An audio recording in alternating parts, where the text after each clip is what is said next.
কি মনে হয় যে যেমন এন্ড গেমের টাইমে কথা ছিল যে এন্ড গেম একটা ওয়ান অ্যান্ড অনলি সিনেমা বেরোবে, সেটাকে দুটো ভাগে মানে দুটো পার্টে ভাগ করলো, এক হলো ইনফিনিটি ওয়ার, এটা এন্ড গেম।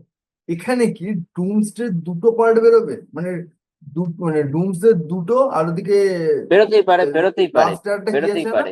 ডুমসডের পরে কিন্তু সেরকম তো লাস্টে সিক্রেট ওয়ার, একটা সিক্রেট সিক্রেট ওয়ার। ওয়ার্স আছে। সিক্রেট ওয়ার্স, হ্যাঁ, এই তিনটে হ্যাঁ। এরকম কি হবে মনে হয়, তিনটে বড় অ্যাভেঞ্জার্স মুভি। না, দেখ, আমার এবার সেটা এবার মনে হয় না। একটা তার জিনিস কারণ যেটা, কি জানিস, সেরকম কিছু হওয়ার হলে আগে থেকেই বলে দিত। সেরকম কিছু কিন্তু বলিনি, ঠিক আছে।